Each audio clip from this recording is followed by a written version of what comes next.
Here. Hi, so welcome to our question and answer and discussion class today. I'm just going to start with our Heart Sutra. Okay. Homage to Professional Wisdom, the Blessed Mother. Thus I've heard at one time the Blessed One was dwelling in Rajgir and Mass Walters Mountain, great assembly of monks and nuns, and a great assembly of bodhisattvas. That time the Blessed One was absorbed in the countless concentration of countless aspects of phenomena called profound illumination. That time also Spirit of Avalokiteshvara, the bodhisattva, the great being, was looking perfectly the practice of profound perfection wisdom, looking perfectly also the five aggregates being empty and here in existence. Then through the power of Buddha, Venerable Shariputra said to Spirit of Avalokiteshvara, the bodhisattva, the great being, how should a son of the lineage train who wishes to engage the practice of profound perfection wisdom? Thus he spoke, and Spirit of Avalokiteshvara, the bodhisattva, the great being, replied to Venerable Shariputra as follows. Shariputra, whatever son or daughter of the lineage wishes to engage in the practice of profound perfection wisdom should look perfectly like this. Subsequently, looking perfectly and correctly also the five aggregates being empty of inherent existence. Form is empty, emptiness is form. Emptiness is none other than form is also none other than emptiness. Likewise, feeling, discrimination, compositional factors, and consciousness are empty. Shariputra, like this, all phenomena are emptiness, having no characteristics. Do not produce and do not cease. They have no defilement, no separation from defilement. They have no decrease and no increase. Therefore, Shariputra, in emptiness, there is no form, no feeling, no discrimination, no compositional factors, no consciousness. There is no eye, no ear, no nose, no tongue, no body, no mentality, no form, no sound, no smell, no taste, no tactile object, no phenomenon. There is no I element and so forth up to no mentality element, and up to no element of mental consciousness. There is no ignorance and no exhaustion of ignorance, and so forth up to no aging and death, no exhaustion of aging and death. Likewise, there's no suffering, origin, cessation, or path, no exalted awareness, no attainment, also no non-attainment. Therefore, Shariputra, because there's no attainment, bodhisattvas rely on and abide in the perfection of wisdom. Their minds have no obstructions and no fear. Passing utterly beyond perversity, they attain the final nirvana. Also, all Buddhas reside perfectly in the three times, having relied upon the perfection of wisdom, became manifest complete Buddhas in the state of unsurpassed, perfect, complete enlightenment. Therefore, the mantra of perfection of wisdom, the mantra of great knowledge, the unsurpassed mantra, the equal to the unequaled mantra, the mantra that thoroughly pacifies all suffering, since does not fall, should be known as the truth. The mantra of perfection of wisdom is proclaimed, Tayata Om Gata Gata Paragata Parasamgati Bodhisattva. Shariputra, bodhisattva, great beings should train the profound perfection of wisdom like this.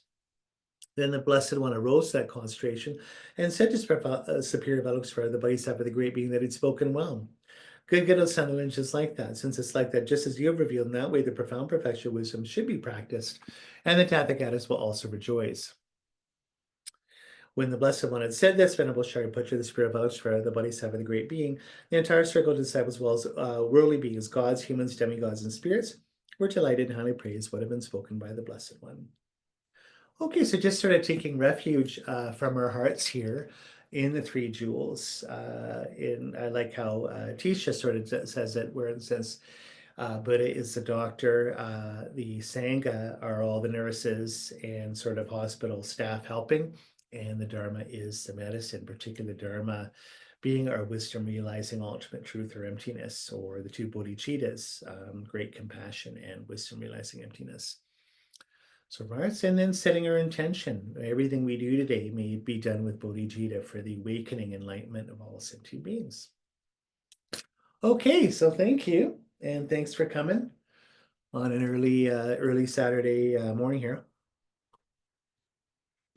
So, what do you guys? I recorded a few classes just here during retreat, mostly, but again, some of it's a little bit of a retread because we were working on doing stuff from the three principal paths of renunciation, bodhicitta, and wisdom realized emptiness in terms of how they relate to Tantra. We've talked about that a lot.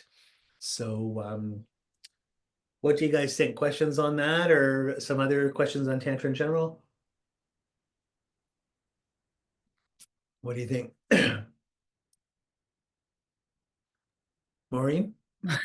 I'm sorry I'm late. No, don't worry about it. I sent it out to the wrong email, to our should email. So I think some people got the link pretty late too, so no worries, that's fine. So That was only part of my thing. But I was watching your last video this morning and trying to come up with something wise to say. So I just wanted to apologize. I No did, worries. I've gotten a lot out of this, and I get so frustrated during teaching sometimes that because I'm quite slow to take things in. And so I just was going over all the notes this morning and realizing that this has been extremely helpful. And I did have a couple of things that I was gonna point out, that like one of the things that I really found that was like key to my being able to keep myself positive about my tantric practice, because I'm constantly questioning. But one of the things that really came up was the fact of rejoicing in the uh, good fortune of others, because I'm very competitive and I'm very self-judgment, and so it really helps me to just go, and to the humbleness, remembering, okay, it's okay that you're not at the front of the class. It's okay that this person came in 10 years later than you did and they're ahead of you. It's just the way it is. And I got like I was reading notes this morning of things that you said that were really helpful. And another thing was about I really struggle with sexual images because I have a lot of issues around sexuality, and you're clarifying of how it's there to help us be more whole within ourselves and gather peace and fullness within ourselves, and experiencing bliss in every experience. And the word bliss has always been quite a problem for me. And something you said about that really, you gave a description of what you thought bliss was. And you said, a sense of totality, peace, satisfaction, rest, great joy, creative energy, positive potential, positive energy, and then you were also said, we concentrate on blissful wisdom, and this alchemically transforms normal desire into bliss. And, I still haven't got much of a hold on what blissful wisdom is, but I can go back to that description: a sense of totality, peace, satisfaction, rest, great joy, creative energy. I'm going to write that down when I go to the next retreat. So that when Rinpoche says, let's all meditate on emptiness or bliss or both, and I see everyone around me looking relaxed, and I just want to scream and cry, I'm going to read that to myself. So thank you very much for that. Thank you, Marquezette, sharing. And there's a lot of stuff you packed in there that it's just amazing. Thank you. And of course, um, uh, you should get 10 marks out of 10 marks always for your honesty and humility, which is great because it's, you know, we have to be honest with where we're at with our practice, and it's very easy, especially when it comes to tantra, to run, like I always say, miles ahead of where you really are. And everyone's like, oh, I'm having these dreams and this is that magic, this magic, that. But it's just like what's really happening with you on an honest level, kind of like when you go to therapy and talk to a therapist, it's like what's really happening, like honestly, like how do you feel? And you have good days and bad days. So you're always so honest and real, and that's worth more than you think, than you might realize with this, because we can't sort of mislead or delude ourselves on the tantric path, because in a lot of ways it's too dangerous. You could just kind of drive yourself crazy and get more and more confused, right? More and more deluded. So you're not making progress on a dharma path, you're sort of making yourself worse, right? So we always have to start with being super honest and super humble, with ourselves, with our teachers, with our dharma friends. And then that's the real work, working from there. Um, and then, God, there's so much you said. It's just amazing. So when I'm giving just descriptions of bliss, in a lot of ways, it's a little bit from my own experience in reading stuff. And of course, a lot of this stuff I'm just reading are just notes that I'm taking from Lama Yeshe's excellent book. But there's kind of like, a philosophical bliss, like in a sense that, we could read descriptions of it and think about it. There's our own experience of bliss. Obviously, maybe sexual experiences, swimming in the ocean at Hawaii, eating amazing chocolate cake, lying in the sun. Um, we have all these amazing images where we feel one with the universe and happy, and sort of we don't feel that we want to be anywhere else than where we're at. And I know there's a great line, Albert Camus, one of my favorite philosophers and writers, right? He said, all art, I wish I could get the actual quote like in French, but it's like something like, all art is an attempt to recapture, one or two or three, like a small number of moments we had as a child when our heart opened. So we can think back, like if you're having a hard time now, in our lives because the world's so crazy and we're so busy and whatever. I'm like old man, my middle age now, and everything hurts and whatever. But we can think back to those moments, and we've all had them, I'm sure, where we had bliss as a child. Like these really transcendent moments where as a child maybe you're not as cynical or as hurt or sort of jaded about the world, where you're sort of innocent and you can be in the present moment and really enjoy things and not be somewhere else. We can think back, oh, I was at the lake, or my goodness, I was at the whatever, the C&E in Toronto and eating cotton candy and going on this ride where we really felt, again, one with the universe. And I think sort of remembering those moments. But then once you get to sort of higher tantric bliss, those are energetic, mystical experiences, I guess you could say. So it's those experiences are more profound, more vast, and harder to describe and harder to relate to in terms of a normal everyday understanding of bliss. Like, oh, I feel blissful. I'm, at my favorite coffee shop, listening to my favorite music, having a coffee. I feel really, really satisfied and at one with the universe. These kind of mystical, energetic, tantric experiences, it's at a whole other level, right? And so that's why, Rinpoche said a lot of times, don't try and think of what that would be like, because it's like you kind of can't get it until you're there. You have to have that experience, probably without being too vulgar about it. um if you've ever, obviously done drugs, that like what it's, you don't know what it's like to take them, then you do, and you're like, oh wow, like I had no idea, it's something like that. It's a completely different experience. So when you're doing particular, let's say highest yoga tantra, you will be in that sort of energetic blissful state because of internal alchemical energy practices.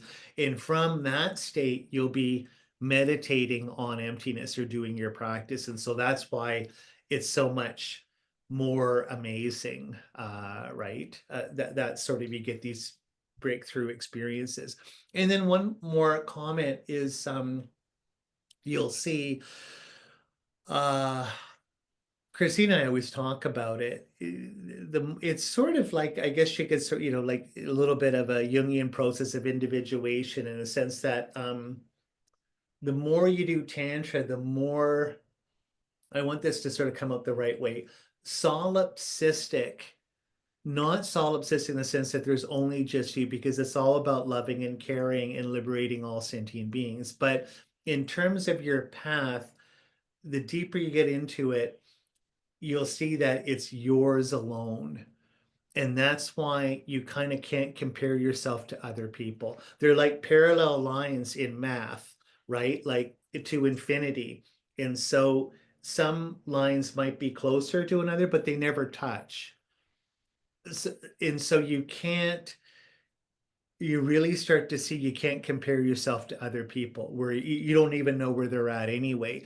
But so that's a good thing in some ways, because you might think, oh well, I suck, everyone's so much better than me, or whatever. Or even the other way, like maybe the worst way, I'm so much better than everybody else, look at these people in the temple, they're all a bunch of dummies, I know everything, or whatever. But the point is that everyone literally is in their own karmic universe on this level, and you can't judge. And the more you're doing it, you start to see karmically everything becomes, on a tantric level, more and more tailored to you, your path. They're all messages for your particular unique work. And so you start to see that other people are there to help you along your own journey. Your teachers are there for that. But you can kind of let go of the self-judgment and the other judgment. You can't compare yourself to other people. And then you start to see this is just all my journey about me getting enlightened. What do I have to do? What lessons do I have to learn? So it sort of allows you to let go a little bit of the comparisons. I hope that's helpful because like we've all done that. I know for me, for years, it was like that. You get competitive or even jealous, or how come this person gets to do all this? How come they're better than this? Or even worse, look at these people. I'm so much, I've certainly been like that in the past where I think I know everything or whatever and compare myself to other people. But the deeper you get into it, it's like, wow, this is my sort of alchemical process for me. This is my journey. This is my movie that I'm in, right? So, is that helpful? Or, I mean, Yeah, kind of. that was very helpful. It while you were speaking too, it made me think of I do a practice every Tuesday with a small group of people, and I've been doing it for a few years, and it feels like like sometimes I get so irritable with how somebody rings their bell, or they go too fast, or I'm leading and they're ahead of me, or whatever. And and it's been interesting just in the last few years. It was a moment, is like a moment. One moment I had this realization that somebody that really had been bugging me for years was so helpful to and they supported me, and I realized how much love I was getting from that person, and support, and on the path. And then what's happened recently in that practice is that I've come to have that experience that you're talking about. Like, it's me.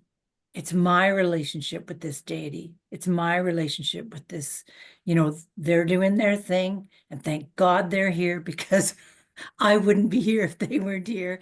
But at the same time, I'm not responsible for them, and I'm only responsible for me, and it doesn't matter if they're ahead or behind or irritating or any of that stuff. And then I can take that out into my daily life, which is such a blessing, because I have a hard time going out into the world because I'm constantly irritated, hurt, all that stuff.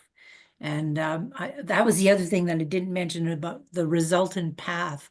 I've just really had a tough time understanding what that means about Tantra. And it's coming clear that um, every morning, getting up and saying to myself, I am this deity, just feels so stupid and false, at the beginning. And on a bad day, it still does. But I just make myself do it. And it's gradually working, where that and the humbleness, like the divine pride and the humbleness, is just amazing how it can help me get through the day and be a tiny bit better person, kinder to myself, kinder to others. So yeah, thank you. Wonderful. And there you go. And you see, like we always say, like by generating as a deity, it's easier to be a better person, like karmically in terms of what you're putting out to the world. So then you start to see in reverse, um, by me being my normal worldly self, how I'm projecting all the drama out on other people. You know what I mean? Like you start to see the kind of samsaric deity that I am, or whatever, the regular ego mandala that I'm in, and what's the vibe coming from me. Well, like everyone else, all the drama, the martyrdom, the self-pitying, the negativity, the judgment, the selfishness, the vindictiveness, the revenge, all this kind of stuff. That's the mantra or the energy I'm making as a mandala. And everyone around me is the collateral damage of that. And most of all, myself. What am I putting through for myself? And it's interesting because this is what I've sort of argued almost for years with friends when we sort of debate this stuff, kind of like the Nietzschean anti-humanism of Buddhism, in the sense that the ego is something you transcend, your human self, or the sort of construct that we have, but that it's based on reactivity and resentment. Like why you want to replace this with a deity or sort of like disclose or reveal yourself as a deity is this self that you're carrying around isn't worth having because it's just so negative. Like it's just layers and layers of resentment and reactivity that's like it's almost like radiation. Like if you took something from a nuclear reactor, like depleted uranium, and it's like sending out all this like toxic stuff and you're getting sick and cancer from it. That's what your ego is. You're carrying around that all the time. And so it's not about trying to fix that or whatever. It's just about getting rid of it. And then the self-generation part of Tantra is what allows you to do that. That's kind of the bridge that takes you to enlightenment. And like you say, if you have peer view, it's easier to be a good person. It's easier to see the best in other people and to rejoice, right? And that's what's kind of neat is that if you have that view, it allows you to be open and to get help from other people and rejoice in other people and have them function as deities within your mandala if you have peer view. So it is kind of interesting. Like on one level, it's a practice where we're just again role playing. We're role playing right now in a movie, right? Just a negative movie of ourselves and playing all these deep psychoanalytic roles like I'm the abandoned child, I'm the hero, I'm the unlovable one, I'm the horrible one. Like we have all these deep unconscious, really negative messages that we have on a loop we're telling ourselves all the time, right? All these sort of self-judgments. We're just going to replace that with positive stuff of self-generating as a deity and this, and then the way we're behaving is sending that energy out in the world is benefiting everybody. But on another level, to see yourself as a deity is to sort of it's like, you know, you yourself in the future as an enlightened being are emanating backwards to yourself now to help bring yourself about. So it's kind of like a Terminator movie where you in the future, like whatever, are sending yourself back into time to help you get to where you're going to be. Right? Like imagine, said the time machine, you go back to where you were when you're 20 years old and you're like, don't do this or do like you're helping yourself out to be a better person. It's kind of like that. And you see that really also on a level, deities or angels are in your life right now helping. And by having peer view, you open up your life to getting that kind of help because normally we're so closed in our own judgments and stories and everything else, we can't accept deep help from other people. So this is one thing Geshe Michael Roach always said is that all these Buddhas are trying to help you all the time. You just don't know because you can't see how they're functioning in your life because you're so deluded, right? So Buddha might be your grandmother or your dog or your boss or anyone in the neighborhood that's trying to help you. And if you open your heart, you can get that help. Like David Gonzalez, our dear friend and teacher, he said something, we always talk about it. He said, some people might be in your life karmically to do one thing to help you on your Dharma path, and you don't know what it is yet. So it's like the uncle you never liked who's an alcoholic or whatever, and then finds out you're going to do a retreat, and then they pay for all the food for the retreat, or they pay for the plane ticket to go on that retreat, and that changes your life. And then you realize that guy's been there all the time waiting for that one moment, like the karma for them to come and to do that one thing that helps you on your path. And all of a sudden you think, oh, I never liked that guy who's kind of like a mean alcoholic uncle. Now, if it wasn't for him, I wouldn't have this massive spiritual breakthrough. Then you start to say, maybe he's an angel and has always been in my life to help me. It's kind of interesting how your complete view becomes more and more pure, and you start seeing how important and wonderful everybody is in your life. And then you even have rejoicing and gratitude, right? So anyway, thank you. You've always got like the best questions, Maureen and Sharon. Thank you so much. Anyway, sorry, I went on a little bit too long there and talked. Does anybody else, any other comments? Mm, Matthew, can you hear me? sure It's can. Marcia. Yeah. Oh, good. I don't know what's wrong with my computer. I don't seem to exist, but and I find it a lot I would harder. too, but that's okay. I, I find it harder to talk when I can't see know that I'm there. It's that's just a silly thing. But I wanted to say that I haven't had many questions, but I've been soaking up every word that you've been saying. And I realized that you answer questions before I even know I have them. And I knew that I would, I've been just so hungry for learning about Tantra for such a long time. And it, there aren't even words to describe how valuable this is, or how you can feel it changing you just by knowing what you're able to do and what you can do. And I, I I can't even articulate what has been happening to me, but I know that I'm moving along, like I'm evolving. I am really feeling much more settled in myself. And I really have very few moments of negativity anymore. And there is it's a wonderful quiet joy that creeps up on you when you realize what you're really doing and experiencing and expressing. And the amount of information that you've given and just who you are is you are an amazing teacher, and I am so grateful. Well, thank you very much. Very, very sweet. And I make a offer a mandala back to you. But again, I'll turn it back on you in the sense that this is an expression of your wisdom. This is the feedback from your karma. So technically, thank you very much. But you can almost take credit for yourself in the sense anything good that I have to say or whatever, it's appearing in your world, as sort of the ripening of your good karma. So, we're all doing this together. We're all creating this beautiful mandala together in a deep level. It's our own inner wisdom that's shining through with all this stuff. But thank you so, so much.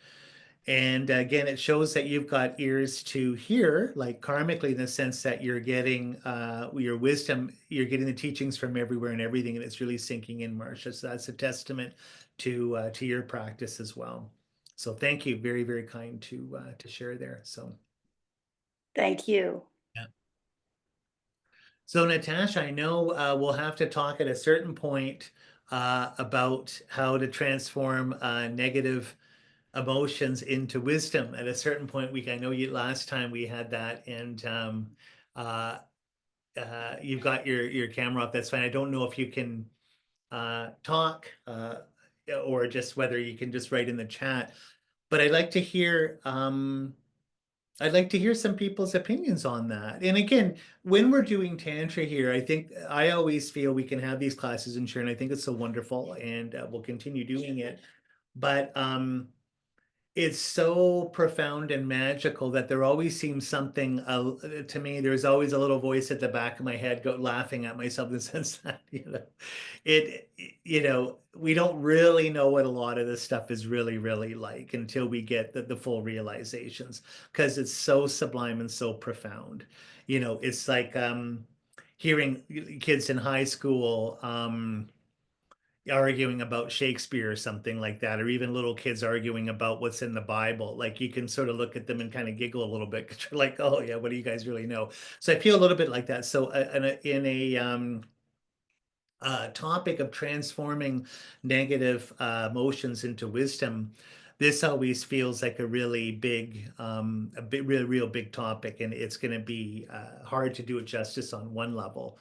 And also, I think probably in terms of a topic or discussion, there's different traditions have different things to say about this. There's different techniques and even different dimensions to it.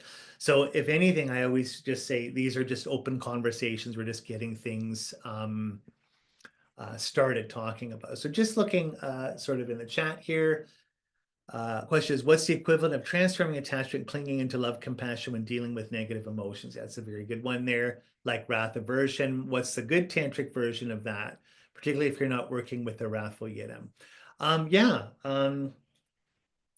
Good question. I guess we could, what I thought, because I, even just before class today, was thinking, oh, how would we address this issue? What does it mean to transform negative emotions, or even the energies into something positive on a tantric level? So what you get a lot is that the energies, it's kind of like you're allowed to let that energy go through you, use it, but somehow it's not negative. So let's say you're an angry, negative person, and your worldly, like regular worldly ego is one thing.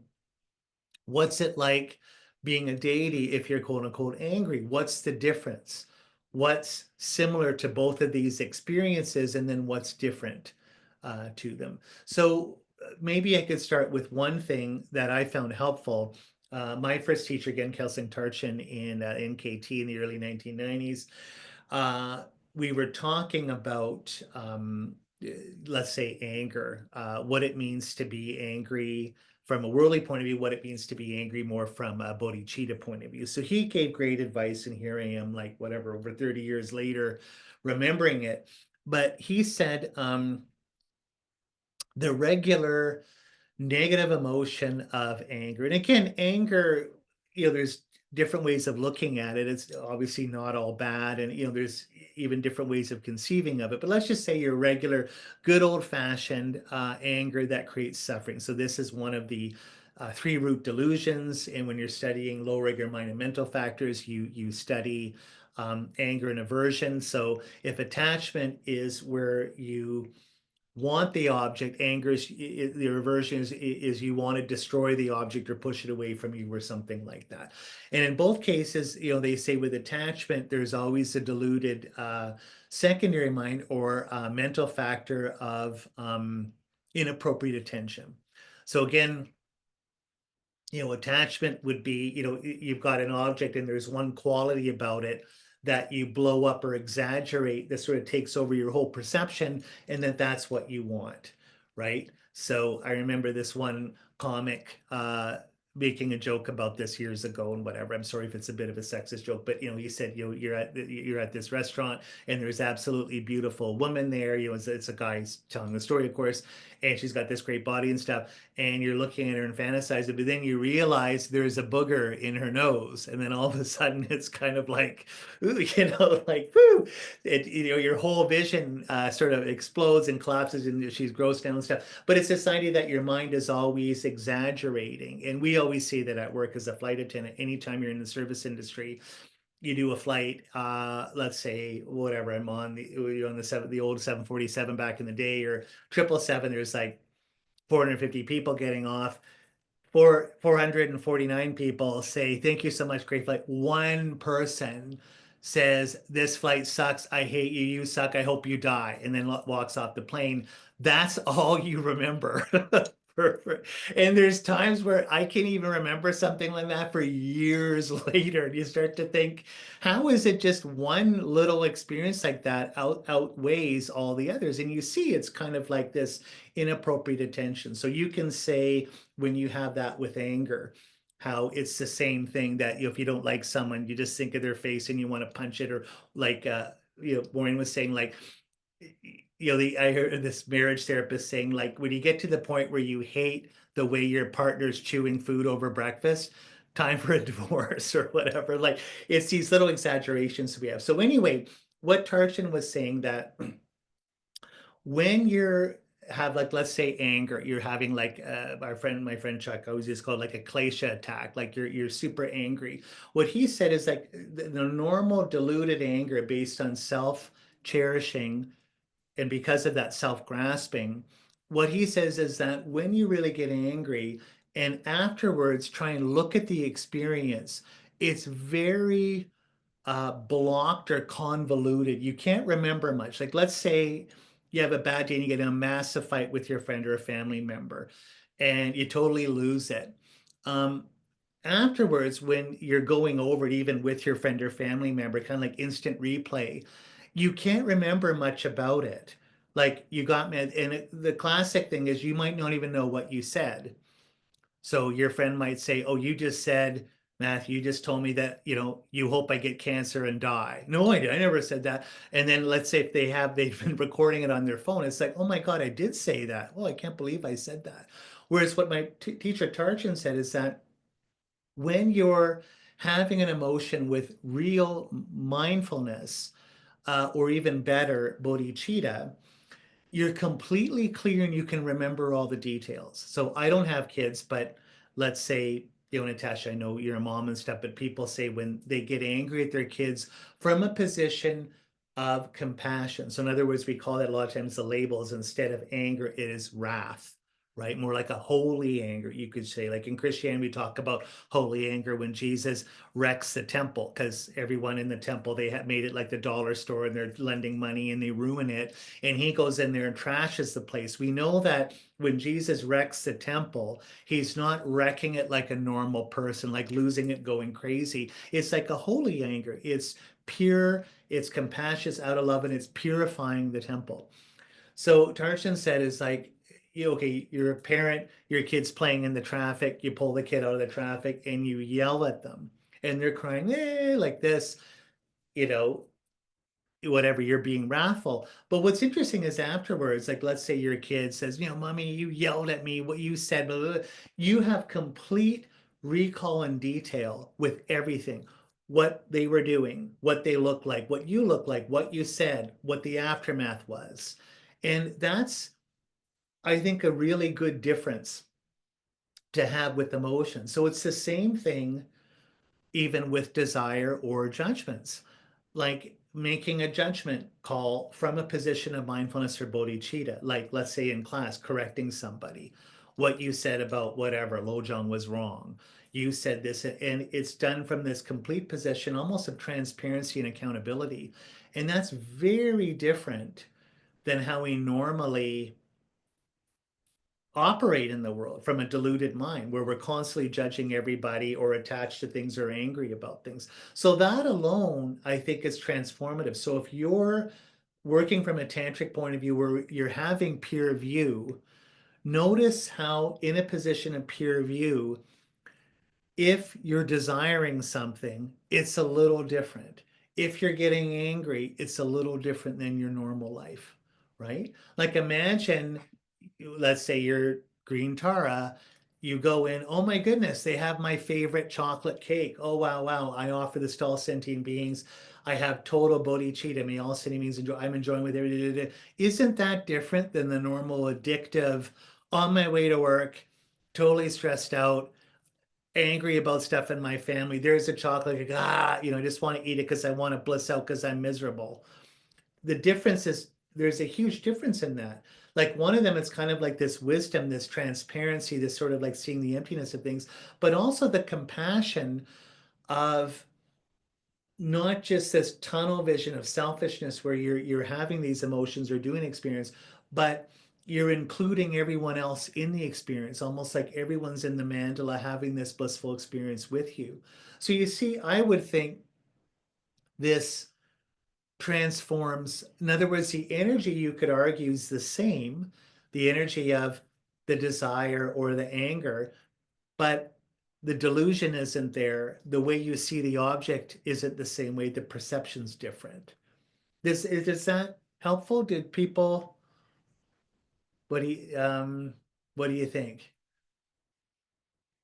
Yeah, okay. I mean, there's, I think, a lot more to it than that, obviously. But like I'll say one thing, and again, please, this is sort of maybe a little bit more controversial. I don't want to trigger anybody or sort of put this on the internet, but my teacher, David Gonzalez, he said, hey, you know, Matthew and Christina, when you guys have sex, try and have peer view with it as doing it as deities. What's interesting is how hard that is to do. How hard that is to do. And this, you could argue, this is a very deep discussion on why is that hard? Why do I want more of a worldly interaction here? Why am I more addicted? But you see, and again, this is like, I don't want to talk about this on the internet, I don't want to share, but I'm just saying that's worth meditating on itself. Um, like, and you might even want to see this, even it doesn't have to be about sex, it can be about enjoying chocolate cake or something. Why do you want to enjoy that experience more as a regular self rather than in peer view? You see the more addictive habits that we have, right? So anyway, but here's the thing, you can do that. You can enjoy with a peer view. It doesn't have to be a regular enjoyment from a diluted view, right? But you see, that's where the practice comes in. This is where it takes time to overcome these habits. So anyway, I hope that's helpful. Sometimes, again, I don't know if this is making sense to people. Good. Anyway, and we can talk about this again. We can bring this topic up and add to it and stuff too in the future. So That almost, yeah. that made sense to me, what you were just saying. I'm sort of, on a very small level, but what I was thinking of when you were talking about children and and transforming the negative emotions through Tantra. I've always had quite a wrathful side to me, especially with children and animals, and there's a lot of positive to it. Like I've saved people's lives by yelling quickly and grabbing them and throwing them out of the way of, obstacles like vehicles and such. But a big part of that transformation I'm finding for myself is really got a lot to do with self-forgiveness, mindfulness and self-forgiveness, because the wrathfulness that I have in me, the anger, and then it comes out in wrathfulness, is so spontaneous. Mhm. And like the other day, I have a hiking group, and there's people bring their dogs, and there's this one little dog that I just love, and he's a great dog, but he's a little shit disturber, and he will, we run into three or four dogs, and he's like being all aggressive, and he could start a fight, and I know him, and so I just yelled at him, and he's not my dog. His owner's right there, but she's not as fast as I am or as bossy as I am. And I yelled at him and said, Vinny, cut it out, you know? And he listens to me, and it's just wonderful. And then he stops, and then I go, yeah, good boy, right on, have a great time. But I have, you know, had very difficult time raising my son many years ago, because there was a whole lot more hatred and anger and fear behind it. I gotta save him. I gotta control him, and more to let go, and like it's Vinny's path. If Vinny's gonna get killed in a dog fight, he's gonna get killed. But if I can do something to help him and help the other dogs and all of us not be traumatized, that's cool. But just sort of accepting that my part in transforming this and having an impact is very small, and it's okay that it's very small. That I don't have to control Trump. I don't have to hate Trump. I don't have to do anything about Trump. Anyways, that's about all.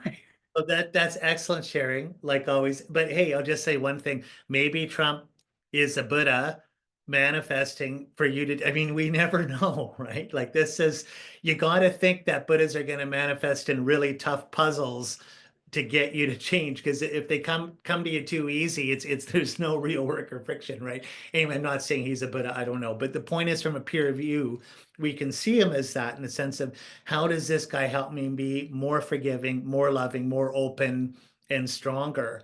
Thank you very much, President Trump, right? Like, whether or not he's that way, the point is, I want to see him that way to make me even a better person, right? And use this kind of as friction. But yeah, we get triggered from all the terrible things, at least speaking for myself, terrible things of our childhood. And that comes out because our mind's habituated that way.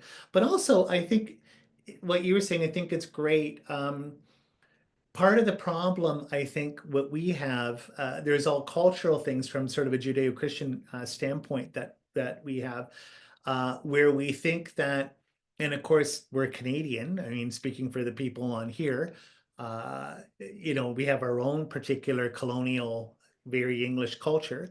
But I think a lot of times we think that to be a tantric practitioner, to be a Buddhist, we have to be nice.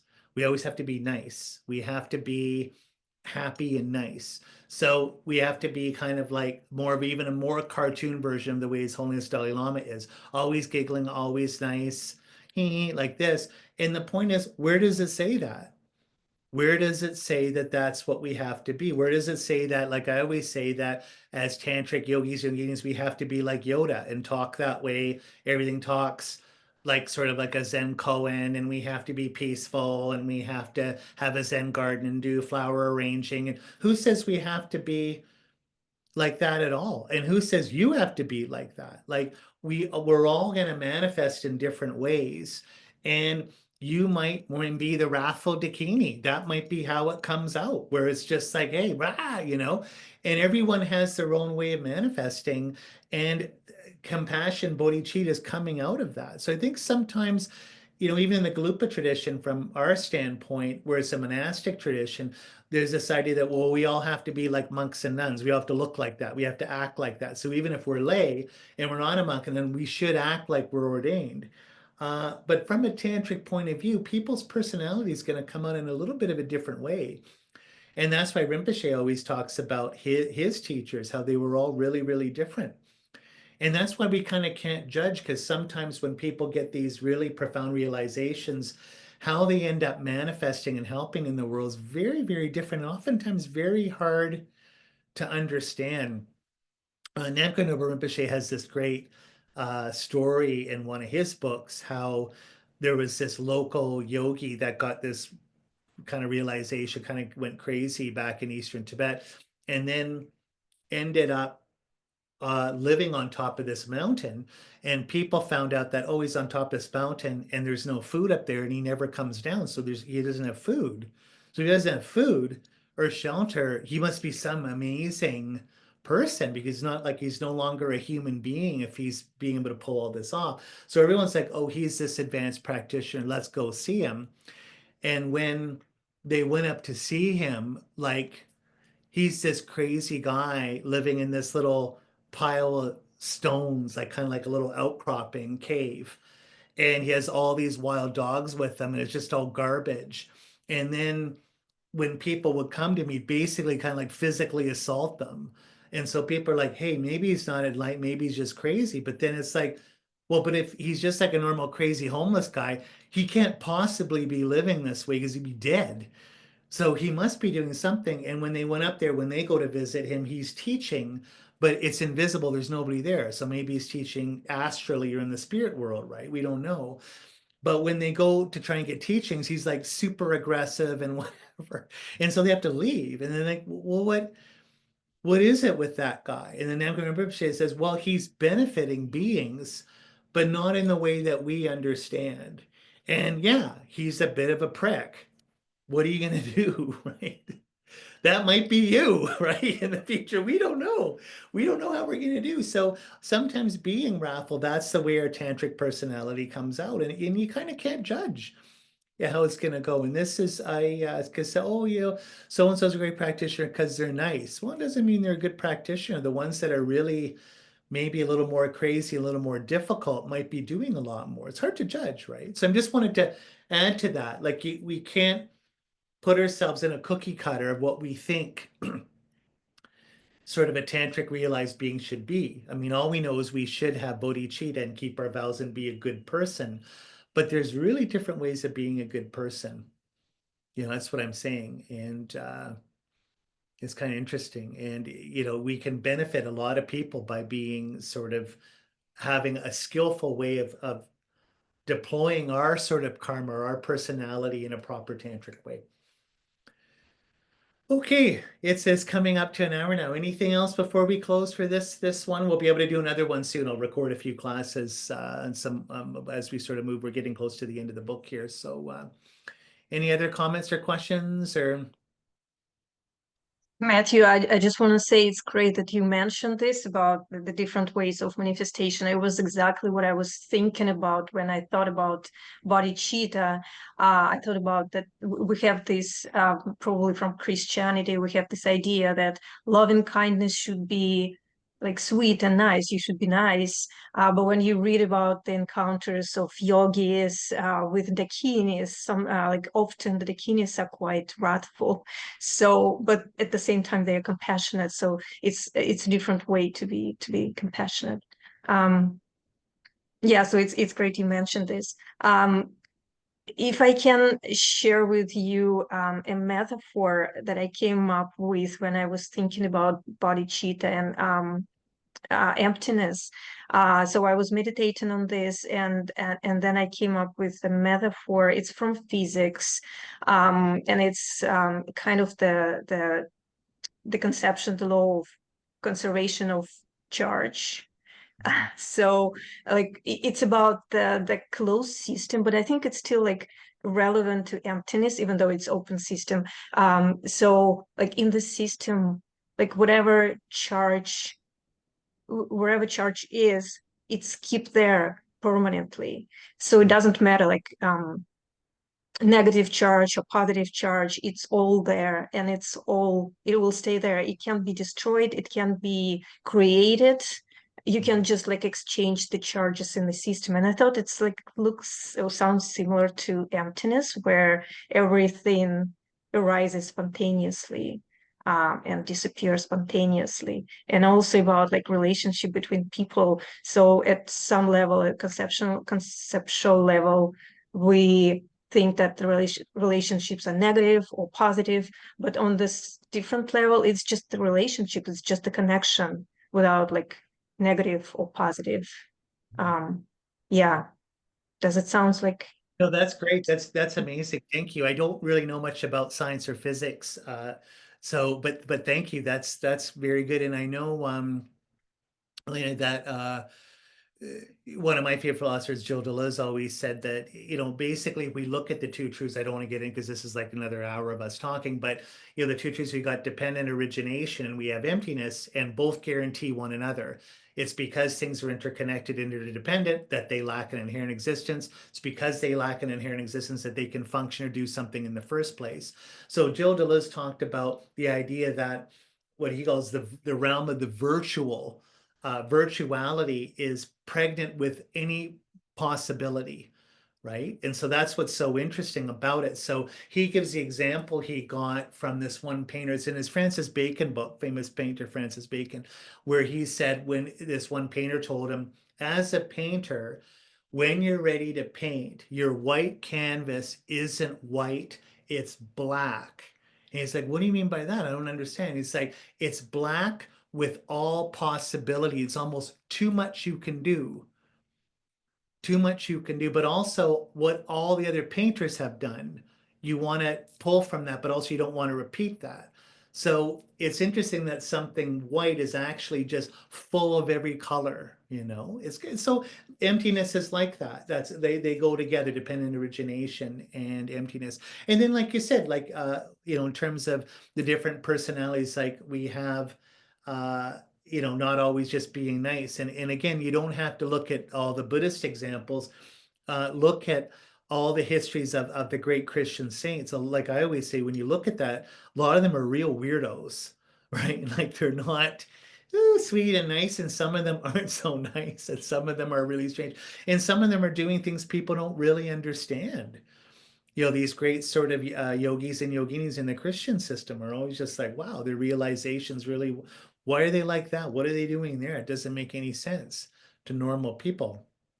My one friend, he's one of my good Dharma friends, he's Jewish background. He says there's a whole um, tradition of these great ultra Orthodox, sort of like Hasidic saints in the Ashkenazi community, Eastern Europe, where they're like yogis and they're really weird. Like what they're doing, sort of all the Kabbalistic stuff, like they're really like these crazy homeless guys. And it's like, I don't know what they're up to, and they're scary. Like you don't know what you're gonna get when you go get that, ask them for advice or something. Maybe they'll attack you, or like it's just kind of strange, right? They're working in this completely different level. So we don't have to, and you can see, we'll see as we're not going to talk about this in this course, we're going to talk about more Kriya Tantra. But, our friend Lama Bob always said that, it's not sort of by an accident that the Kriya Tantra level deities are all peaceful and sweet. Like I always say, it's like the Care Bears or something like that. And then the highest yoga ones are all crazy and wrathful and sexual and holding weapons or like bleh, like that. And you're just like, well, shouldn't they be more like the Care Bears? Like if it's like the deeper, heavier stuff, shouldn't they be even nicer and sweeter? Why are they all sort of violent and crazy? Because that's what it takes to purify all those hyper subtle delusions that we have. It's not enough just to be nice when you're dealing with the deepest, ugliest levels of yourself. That being nice won't work, right? We have to go even heavier, like on that. It's like the extra Lysol cleaner for the toilet. We can't just think we're cleaning the sink.